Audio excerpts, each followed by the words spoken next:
بسم اللہ الرحمن الرحیم۔ طلسم کدا، مصنف اسلم راہی M.A۔ ایک روز جبکہ رات اپنے اختتام کو پہنچ رہی تھی اور شہر کے نشیب و فراز ختم ہونے لگے تھے، خلید اور مرینا نیشا پور سے 30 میل شمال میں کوہستانی سلسلے میں سفر کرتے ہوئے ہر طرف حسوں ساز چاندنی رقص کنا تھی۔ ایک چشمے کے کنارے خلید نے اپنے گھوڑے کو روک لیا اور نیچے اترتے ہوئے اس نے کہا، مرینا آؤ یہاں فجر کی نماز ادا کر لیں، پھر تازہ دم ہو کر اپنے سفر کا آغاز کریں گے۔ نیشا پور اب کوئی زیادہ دور نہیں، آنے والی شام تک ہم لوگ نیشا پور میں ہوں گے۔ مرینا بھی گھوڑے سے اتر گئی۔ گھوڑوں کو انہوں نے چشمے کے آس پاس ہری ہری گھاس چرنے کو چھوڑ دیا اور خود دونوں نے اس چشمے کے کنارے بیٹھ کر وضو کیا۔ مرینا خلید کی طرف دیکھتی ہوئی بولی، رات کے وقت اس بیابان میں کسی جنگلی جانور کا گمان ہے، پہلے آپ نماز پڑھ لیں، میں وہاں پتھر کی اوٹ میں بیٹھ کر آپ پر نظر رکھوں گی اور آپ کی حفاظت کروں گی، اس کے بعد میں نماز ادا کروں گی۔ خلید نے مسکراتے ہوئے کہا، یہاں اس علاقے میں جنگلی جانور کہاں، آؤ تم بھی نماز پڑھ لو۔ مرینا نے اپنے تیر اور کمان سنبھالتے ہوئے کہا، آپ نماز ادا کریں، میں آپ کی حفاظت کروں گی، ابھی کافی وقت ہے، سورج طلوع ہونے سے پہلے پہلے ہم دونوں یہاں نماز پڑھ سکتے ہیں۔ خلید شاید مرینا کی بات مان گیا، چشمے سے ہٹ کر جنوب کی طرف وہ ایک پتھر کی اوٹ میں گیا اور اذان دینے لگا۔ سنسان و بے خواب رات میں اذان کی آواز سنہری گھنٹیوں کی طرح ابھرتی گونجتی رہی۔ مرینا ایک پتھر کی اوٹ میں ہو کر بیٹھ گئی۔ اذان کے بعد اس نے دعا مانگی، پھر وہ گھاس پر کھڑا ہو کر فجر کی نماز ادا کر رہا تھا۔ نماز کے بعد خلید نے جب مڑ کر دیکھا تو 2 اور جوان بھی اس کے پیچھے کھڑے ہوئے تھے۔ ان کے کپڑے خون آلود تھے، جیسے ابھی ابھی کسی ریزم گاہ سے نکلے ہوں۔ پتھر کی اوٹ میں مرینا کی طرف دیکھا، وہ بھی نماز ادا کر رہی تھی۔ جب وہ دونوں وہاں سے فارغ ہوئے تو خلید نے دعا کے لیے ہاتھ اٹھائے۔ مرینا بھی نماز سے فارغ ہو کر ان میں شامل ہو گئی۔ خلید بڑی رقت بڑی دردمندی سے کہہ رہا تھا، مولا کریم، میں ایک عاجز و گنہگار بندہ تیرے حضور دستے بدعا ہوں، ہم پر کرم کی نگاہ کر۔ دریدہ دہن وحشی اور ہوس کے سوداگر، یہ منگول جو میری قوم پر فنا کا آنچل، عقوبت کا سمندر، زوال و فنا، جابر و قاہر، کبر ابلیسی اور تیز و تند ہنگامہ خیز طوفان بن کر نازل ہوئے ہیں، ان بدن پرستوں کی ہیلا گری، قہر مذلت اور حرص و ستم سے میری قوم کو بچا۔ ان کا کردار خونخواری و وحشت ہے، ان کا انجام ذلت و خواری کر۔ الہی تو فکر و دانش کا سر عظیم ہے، ہماری پرانی اور آبائی عظیمت و استقامت اور جرت و ہمت عطا فرما، ہمیں اسلام کے غیر متبدل اصولوں پر چلنے کی توفیق دے، ہمیں اتحاد عمل عطا کر کہ ہم بے غرضی و جفاکشی سے کام لے کر جور اغیار کے سامنے اپنی ملت کو پرشکوہ اور باوقار بنائیں۔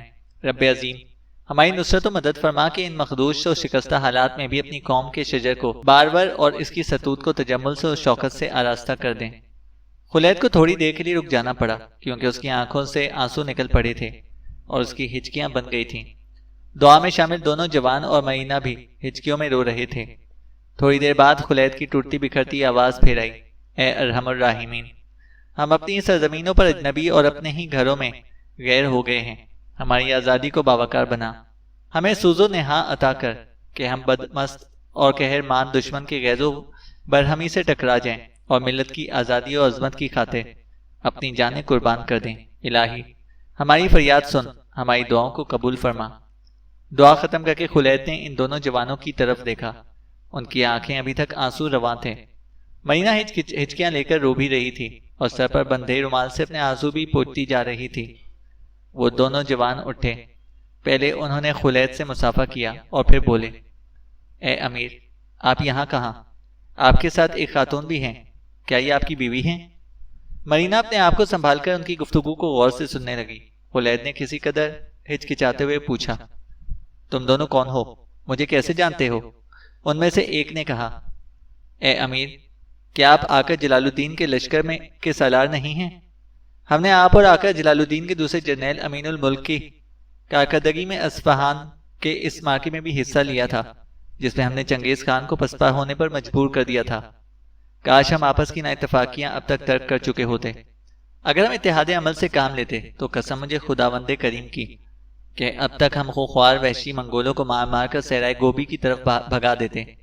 انہوں نے اپنی جرت سے ہمیں ذلیل و رسوا نہیں کیا، انہوں نے ہماری نا اتفاقی اور باہمی عدم تعاون سے فائدہ اٹھایا ہے، کاش کہ ہم جاگ جاتے۔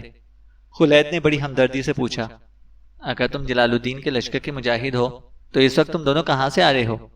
اس نے بڑی افسردگی سے کہا، آپ کو خبر ہوگی کہ آقا جلال الدین ان دنوں بہت سے فیصلہ کن مارکے کی خاطر مشرق میں ایک لشکر کو ترتیب دے رہے ہیں۔ 10-12 جوان بغداد کی ایک نواحی بستی کے رہنے والے اکٹھے اس جہاد میں شامل ہوئے۔ کچھ یوم کی رخصت پر ہم اپنے گھروں کو آئے تھے، پر ہائے بدقسمتی، جب ہم واپس جا رہے تھے تو یہاں سے چند میل مغرب میں ہمیں کچھ منگول سوار دکھائی دیے۔ وہ تعداد میں 35 کے قریب تھے۔ ہم ان سے پہلو تہی کر کے اور اپنا آپ بچا کر نکل جانا چاہتے تھے، لیکن حالات نے ایسا نہ ہونے دیا۔ ان منگولوں کے پاس 2 مسلمان لڑکیاں تھیں جنہیں وہ کہیں سے اٹھا کر لا رہے تھے۔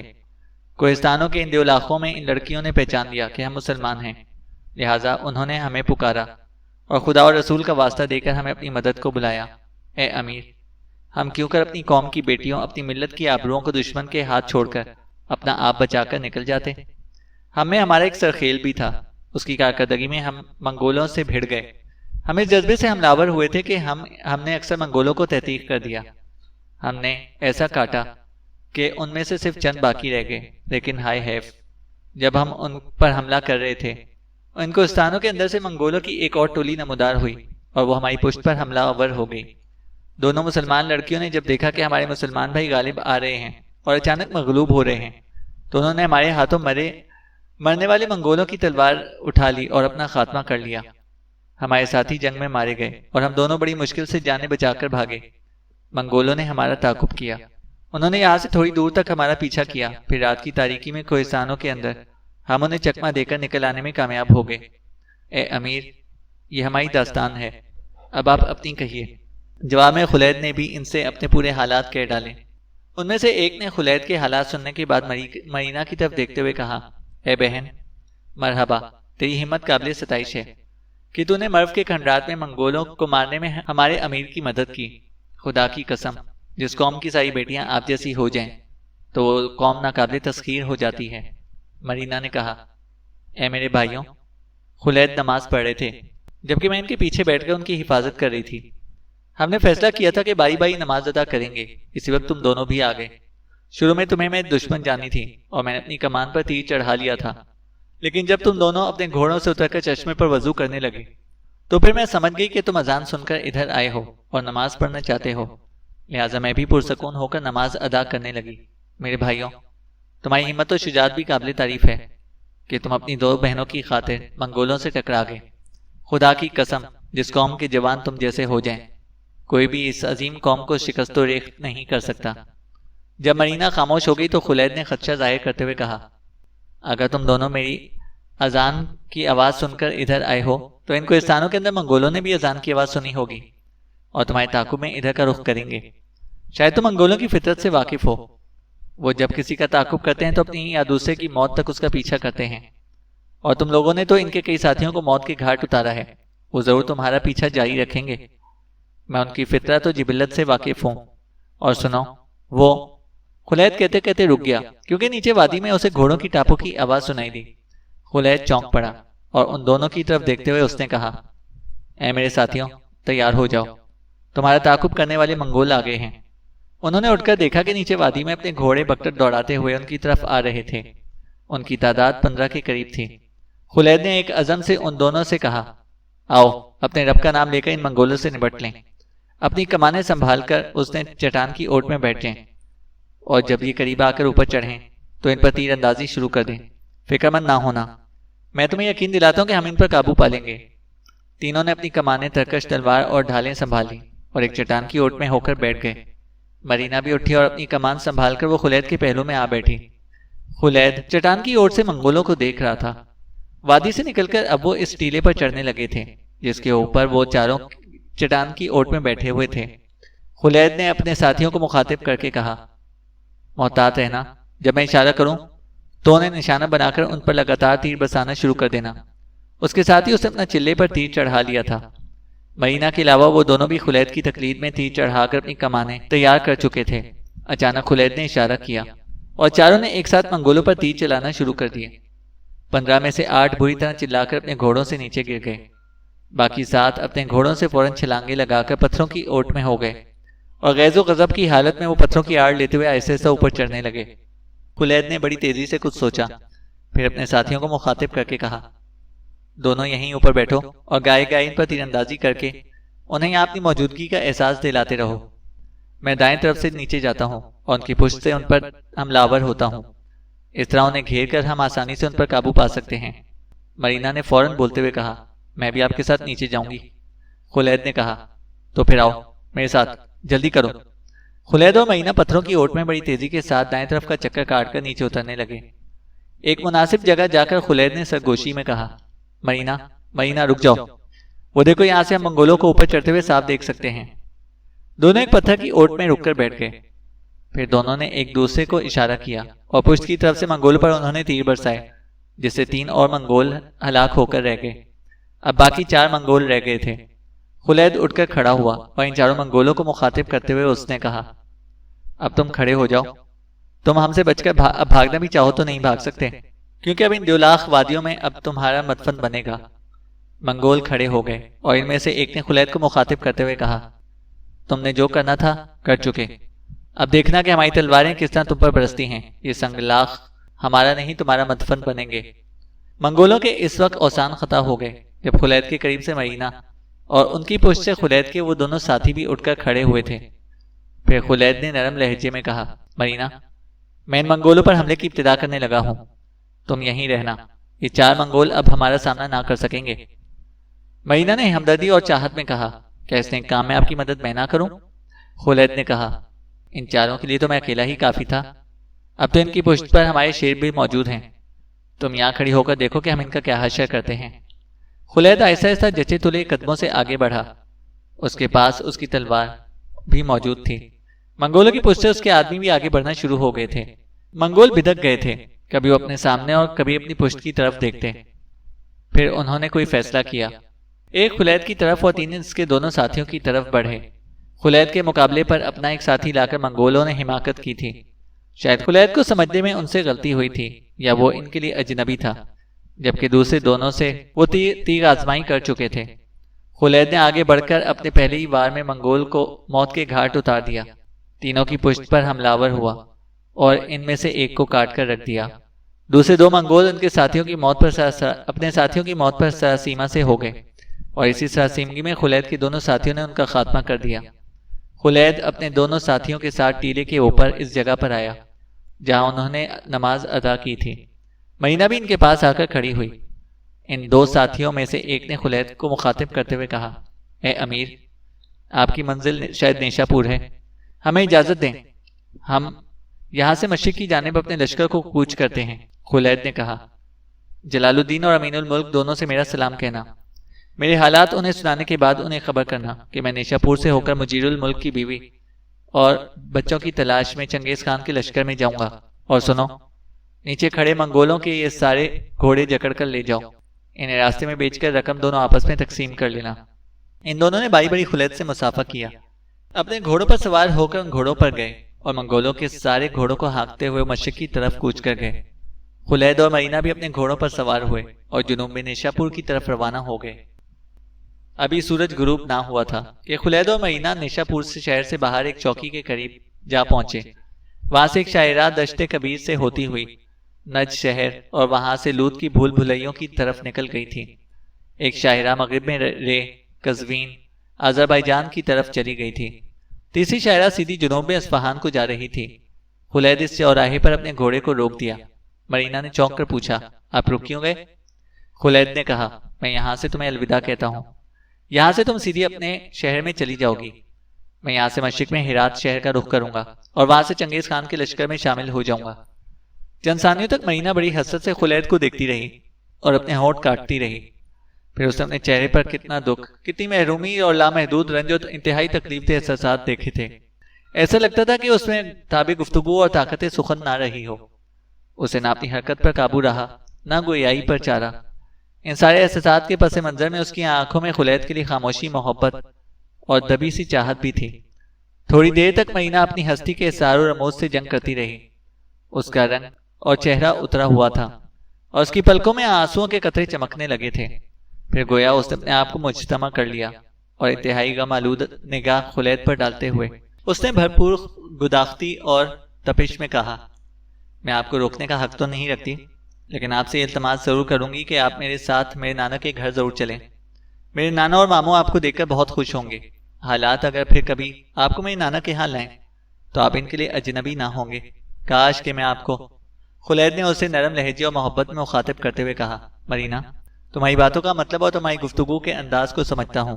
مرینا، تم ندیوں کے ساتھ گنگنانے اور ستاروں کے ساتھ گفتگو کرنے کے لیے پیدا ہوئی ہو۔ میرے ماں باپ سب مارے گئے ہیں، میں شب و روز کا اسیر ہوں، میں اب کسی عظمت کی خواہش نہیں رکھتا۔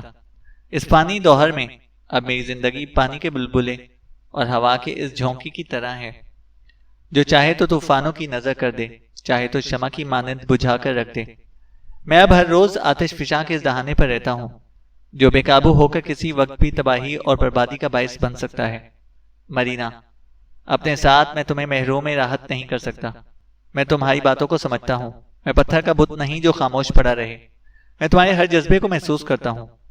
خلید نے ذرا رک کر کہا، مرینا، میں تنگنائے زندگی کی ایک ایسی شمع ہوں جو کسی منزل کی نشاندہی کرنے کی بجائے صحرا کے طوفانوں میں کھو جاتی ہے۔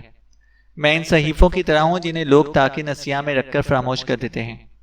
میں کسی خوشکن سحر کی امید دلاؤں، میں کس بنا پر تمہارے ساتھ جدید ملاقات کا عہد کروں۔ کاش میرا کوئی گھر ہوتا تو میں تمہارے نانا سے تمہیں اپنے لیے مانگ لیتا، جہاں تم میرے ساتھ پرسکون زندگی بسر کر سکتی۔ پت جھڑ کی طرح اداس مرینا چند ثانیوں تک آسمان پر تیرتے سرمئی بادلوں کے ٹکڑوں کو دیکھتی رہی۔ پھر اس نے ایک کرب اور روحان سے انداز میں کہا، آپ کا گھر نہیں رہا تو کیا ہوا؟ خدا کی قسم آپ میری قوم کے ان قیمتی جوانوں اور مقدس فرزند میں سے ہیں، جو اپنی ہمت مردانہ سے کوہستانوں کو رائی اور ذرے کو آفتاب بنا دیں۔ آپ جیسے جوانی ستاروں کو بادبان بنا کر اپنی ملت، اپنی قوم کو حفظ افلاک کی رفت پر لے جاتے ہیں۔ کاش میں ان خیالات کو الفاظ کا روپ دے سکتی جو میرے دل میں آپ کے لیے ہیں۔ کاش میں بے جھجک ہو کر آپ سے سب کچھ کہہ سکتی جو میں کہنا چاہتی ہوں۔ میرے نانا کے گھر کو آپ اپنا گھر جان کر میرے ساتھ چلیے، وہ سب آپ کو دیکھ کر بہت خوش ہوں گے۔ اگر آپ ان سے مجھے مانگیں بھی تو وہ ہرگز انکار نہ کریں گے۔ میں آپ کی رفاقت میں جنگل، بیابان اور ببول کی کسی جھونپڑی یا کھلے آسمان میں تلے رہنے کو تیار ہوں۔ آپ میرے ساتھ چلیے، میں وعدہ کرتی ہوں کہ ایک رات سے زیادہ آپ کو نہ روکوں گی۔ خلید نے اپنا گھوڑا مرینا کے قریب لاتے ہوئے کہا، چلو، میں تمہارے ساتھ چلنے کو تیار ہوں۔ اگر تم ایک ناتوان لڑکی ہو کر میرے لیے روحوں کے طوفان فرو کر سکتی ہو تو میں مرد ہو کر تمہارے لیے دشت اجل سے بھی سکون و طمانینت ڈھونڈ کر لاؤں گا۔ محویت اور تفکر میں گم مرینا خلید کے اس فیصلے پر کسی تازہ دم آرزو کی طرح کھل گئی، کسی خیال نو کی طرح سکون آفرین اور نغمگی آپ کی طرح زمزمہ خواں ہو گئی تھی۔ اس میں خوشیوں کی گھرگھراہٹ اور آنکھوں میں سکون چمک آ گئی تھی۔ وہ چپ اور گل فشان نخلے بہار کی طرح بس خلید کو دیکھے جا رہی تھی۔ خلید نے پھر کہا، چلو پھر چلیں۔ مرینا کی محویت ٹوٹ گئی۔ اپنے گھوڑے کو ایڑ لگا کر اس نے ہانک دیا اور دونوں اس طرف بڑھنے لگے۔ ایک حویلی کے سامنے مرینا گھوڑے سے اتر گئی اور دروازے پر دستک دی۔ خلید اپنے گھوڑے سے اتر کر کھڑا ہوا تھا۔ تھوڑی دیر بعد ایک بوڑھے نے دروازہ کھولا اور بھاگ کر مرینا اس بوڑھے سے لپٹ گئی اور وہ بوڑھا شفیقانہ انداز میں اس کا سر چوم رہا تھا۔ پھر آبدیدہ ہو کر مرینا نے خلید سے کہا، یہ میرے نانا ابھی سلوم ہیں۔ اتنی دیر تک 10-12 سال کی عمر کے 2 لڑکے بھی وہاں پر آ گئے اور مرینا انہیں لپٹا کر رونے لگی۔ مرینا نے دوبارہ خلید سے کہا، یہ دونوں اریب اور حباب میرے ماموں زاد بھائی ہیں، میرے ماموں کا نام سلافہ ہے۔ پھر مرینا نے ابھی سلوم کی طرف دیکھتے ہوئے کہا، نانا آپ انہیں دیوان خانے میں بٹھائیں، میں ان سے متعلق پوری تفصیل آپ کو بتاتی ہوں۔ ابھی سلوم نے اپنے دونوں پوتوں کی طرف دیکھتے ہوئے کہا، تم میں سے ایک دونوں گھوڑوں کو استبل میں باندھو اور دوسرا بھائی مہمان کو دیوان خانے میں بٹھائے۔ ابھی سلوم مرینا کو حویلی کے اندر لے کر گئے۔ دونوں لڑکوں میں سے ایک گھوڑے کے استبل کی طرف لے کر گیا اور دوسرا لڑکا خلید کو دیوان خانے میں بٹھا کر باہر بھاگ گیا۔ تھوڑی دیر تک خلید دیوان خانے میں اکیلا بیٹھا رہا۔ پھر وہاں مرینا کا نانا ابھی سلوم، اس کا ماموں سلافہ اور دونوں بچے اریب اور حباب داخل ہوئے۔ پہلے ان سب نے بڑی گرم جوشی کے ساتھ خلید کے ساتھ مصافحہ کیا اور اس کے سامنے بیٹھ گئے۔ اتنی دیر تک دروازے پر مرینا نمودار ہوئی۔ اسے دیکھتے ہی اس کے ماموں سلافہ نے بڑے پیار سے کہا، اندر آ جاؤ بیٹی، دروازے پر کیوں کھڑی ہو؟ مرینا مسکراتی اور لجاتی ہوئی کسی لچکتی ڈال اور اکھڑ کا کامنی کی طرح لہراتی اندر آئی اور اپنے نانا کے پاس بیٹھ گئی۔ ابھی سلوم نے خلید کی طرف دیکھتے ہوئے کہا، مرینا مجھے پورے حالات سنا چکی ہے۔ ہم سب تمہارے مشکور ہیں کہ تم نے مرینا کی عزت اور جان کی حفاظت کی اور اسے یہاں لے کر آئے۔ تم نے جو مرو کے شہر کے تہخانوں میں بد مسلمانوں کو نکالا، اس سے تم ہماری نگاہوں میں اور بھی زیادہ مہربان ہو گئے ہو۔ مرینا تمہاری شجاعت اور تیغ زنی کی بےحد تعریف کر رہی تھی۔ میری بیوی بھی تمہارے کردار سے سخت متاثر ہوئی ہے، وہ بھی تم سے ملے گی۔ اس وقت وہ کھانے میں مصروف ہے۔ اسی وقت ایک ادھیڑ عمر کی عورت ایک انگوچھے سے ہاتھ پوچھتی ہوئی وہاں پر آئی اور خلید کی طرف بڑھتے ہوئے کہا، میں کھانا پکانے میں ضرور مصروف تھی، لیکن اس نے پیار سے خلید کے سر پر ہاتھ پھیرتے ہوئے کہا، کاش میری قوم کے سارے نوجوان تم جیسے ہو جائیں تو اس قوم کے لیے کوئی دکھ کوئی غم نہ رہے گا۔ پھر وہ باہر نکلتی ہوئی بولی، میرا نام مریانہ ہے، میں مرینا کی مومانی ہوں۔ میں ذرا کھانا تیار کر لوں، پھر آ کر بیٹھتی ہوں۔ مریانہ باہر نکل گئی۔ ابھی سلوم نے پھر خلید کی طرف دیکھتے ہوئے پوچھا، مرینا کہہ رہی کہ تم کل یہاں سے کوچ کر کے چنگیز خان کے لشکر میں جاؤ گے اور وہاں جلال الدین کے قلعے دار مجیر الملک کی بیوی اور بچیوں کو تلاش کرو گے۔ خلید نے کہا، جی ہاں، میں انہیں چنگیز خان کے لشکر میں تلاش کرنے کے بعد واپس اپنے لشکر میں جاؤں گا۔ جلال الدین اور امین الملک بڑی بے چینی سے میرا انتظار کر رہے ہوں گے۔ میں بھی بہت جلد اپنے لشکر میں شامل ہونا چاہتا ہوں۔ عنقریب ہم چنگیز خان کے خلاف ایک بڑی مہم کا آغاز کرنے والے ہیں۔ اس بار مرینا کے ماموں سلافہ نے خدشہ ظاہر کرتے ہوئے پوچھا، ان خونی بھیڑیوں کے لشکر میں کیوں کر داخل ہو سکو گے اور پھر وہاں سے بچ کر کیسے نکلو گے؟ خلید نے کہا، میرے لیے اس لشکر میں داخل ہونا بہت آسان ہے۔ میں ایک مجاہد کے بھیس میں وہ سنگ تراش ہوں۔ یہ کام میں نے اپنے ام سے سیکھا تھا اور چنگیز خان کے حملوں سے قبل میں تیغ زنی کی مشق کے علاوہ روزی کمانے کی خاطر سنگ تراشی ہی کیا کرتا تھا۔ چنگیز خان قتل کرنے میں عورت، مرد، بوڑھے، بچے، مسلح و ضعیف کے درمیان فرق نہیں کرتا، لیکن کاریگروں کی وہ عزت کرتا ہے اور انہیں اپنے حلقے میں جگہ دیتا ہے۔ ایک سنگ تراش کی حیثیت سے میں اس کے پاس جاؤں گا اور امید ہے کہ میں اپنا کام نکالنے میں کامیاب ہو جاؤں گا۔ ابھی سلوم نے دعا دینے کے انداز میں کہا، خداوند دو عالم تمہیں تمہارے نیک مقصد میں ضرور کامیاب کرے گا۔ اتنی دیر میں باہر مرینا کی مومانی کی آواز سنائی دی۔ اس نے مرینا کو بلایا تھا۔ مرینا بھاگتی ہوئی باہر نکل گئی۔ تھوڑی دیر بعد وہ لوٹی تو دروازے پر کھڑے ہوتے ہوئے اس نے کہا، کھانا تیار ہے، پہلے کھا لیں پھر اپنی گفتگو مکمل کر لیں۔ سلافہ نے کہا، یہیں لے آؤ بیٹی، یہیں سب اکٹھے بیٹھ کر کھا لیتے ہیں۔ مرینا کے وہیں کھانے کے برتن لگا دیے اور سب مل کر کھانے لگے۔ کھانے کے بعد ابھی سلوم نے اٹھتے ہوئے کہا، خلید اب تم آرام کرو بیٹے، کل صبح تمہیں یہاں سے کوچ بھی کرنا ہے۔ سب اٹھ کر باہر چلے گئے۔ خلید دیوان خانے میں لگے بستر پر لیٹ گیا اور تھوڑی دیر بعد وہ گہری نیند سو رہا تھا۔ دوسرے روز علیس صبح کسی نے خلید کا شانہ پکڑ کر ہلایا۔ خلید اٹھ کر بیٹھ گیا۔ دیوان خانے کے اندر جلتی مشعل کی غبار آلود روشنی میں اس نے دیکھا مرینا اس کے پاس کھڑی مسکرا رہی تھی اور شہر کے اندر سے فجر کی اذانیں سنائی دے رہی تھیں۔ مرینا نے بھرپور محبت اور چاہت میں کہا، اٹھیے، نماز کا وقت ہو گیا ہے۔ میں نے آپ کی تیاری مکمل کر دی ہے۔ آپ کے گھوڑے پر زین ڈالی جا چکی ہے۔ آپ کے گھوڑے کی خرجین میں آپ کے لیے زادرہ بھی ڈال دیا گیا ہے۔ آپ اٹھیں، میں آپ کے لیے پانی رکھ کر آئی ہوں۔ خلید اٹھ کر کھڑا ہوا۔ مرینا کی رہنمائی میں اس نے نہا کر فجر کی نماز ادا کی۔ پھر ابھی سلوم، سلافہ، مرینا اور اس کی مومانی کے ساتھ اسے ناشتہ کیا۔ پھر وہ سب اس کے ساتھ استبل کی طرف آئے۔ خلید نے جب اپنے گھوڑے کی باگ تھامی تو ابھی سلوم نے انتہائی شفقت سے اس سے کہا، خلید میں نہیں جانتا کہ مرینا سے متعلق تمہارے خیالات اور احساسات کیا ہیں، لیکن جو کچھ مرینا نے اپنی مومانی سے کہا ہے اس کی روشنی میں ہم سب نے مل کر ایک فیصلہ کیا ہے۔ بیٹے، اگر تمہارا کوئی گھر اور ٹھکانہ نہیں رہا تو کیا ہوا؟ مجھے تمہارے اہل خانہ کے شہید ہو جانے کا سخت صدمہ ہے۔ آج سے یہ گھر تمہارا ہے اور مرینا اس گھر میں تمہاری امانت ہے۔ تم جب چاہو اس سے شادی کر سکتے ہو۔ خلید نے بڑی ممنونیت سے کہا، میں آپ لوگوں کا احسان مند ہوں۔ مرینا کی رفاقت یقیناً میرے لیے سکھ کا پیغام اور میری تاریک زندگی میں روشنی کی ایک مشعل ہوگی۔ میں ایسی رفیقہ پر ہمیشہ فخر کروں گا۔ منگولوں کے شہر میں نہ جانے میرے لیے حالات کیا ہوں گے۔ اب جب کہ آپ سب لوگ مرینا کو میرا ساتھی بنا چکے ہیں، میرے پاس کچھ اثاثہ ہے۔ کیا میں اسے مرینا کے حوالے کر سکتا ہوں؟ اس طرح اسے یہ احساس نہ ہونے پائے گا کہ وہ اپنے ماں باپ کے گھر کی بجائے نیشا پور میں اپنے نانا کے ہاں رہتی ہے۔ اس بار مرینا کے ماموں سلافہ نے کہا، تمہیں اس کی اجازت ہے بیٹے، مرینا تمہاری امانت ہے، تم ایک دوسرے پر مکمل بھروسہ اور اعتماد کر سکتے ہو۔ میں تمہیں یہ حق دیتا ہوں کہ تم کچھ دن اور رکتے تو ہم تم دونوں کی شادی کر دیتے، لیکن بابا کا خیال ہے کہ شادی تمہاری واپسی پر ہی انجام ہو۔ خلید نے اپنے گھوڑے کی خرجین میں ہاتھ ڈالا اور ایک بڑی چرمی تھیلی نکالی۔ اس نے ابی سلوم کی طرف بڑھاتے ہوئے کہا، اس میں زیورات ہیں، یہ میری ماں کے ہیں اور میرے بڑے بھائی کی شادی کے لیے پہلے ہی اس نے بنا کر رکھ لیے تھے۔ ابی سلوم نے تھیلی کھول کر دیکھی، اس میں ڈھیر سارے زیورات کے اندر 2 بھاری انگوٹھیاں بھی تھیں۔ ابی سلوم نے ایک انگوٹھی نکال کر مرینا کی انگلی میں پہنا دی۔ مرینا بیچاری شرم سے دوہری ہو گئی اور اس کی گردن جھک گئی۔ ابی سلوم نے زیورات کی تھیلی بھی مرینا کو تھماتے ہوئے کہا، یہ رکھ لو بیٹی، اب تم ہی ان کی امین ہو۔ پھر خلید نے نقدی کی ایک تھیلی نکالی اور براہ راست اس سے مرینا کو تھماتے ہوئے کہا، یہ بھی رکھ لو، اس میں سنہری سکے ہیں جو تمہاری ساری زندگی کے اخراجات پورے کرنے کو کافی ہوں گے۔ مرینا نے چپ چاپ نقدی کی تھیلی خلید سے لے لی۔ خلید نے ابی سلوم اور سلافہ سے مصافحہ کیا اور اپنے گھوڑے پر سوار ہو گیا۔ ایک گہری نگاہ اس نے باری باری سب پر ڈالی اور دروازے کی طرف چل پڑا۔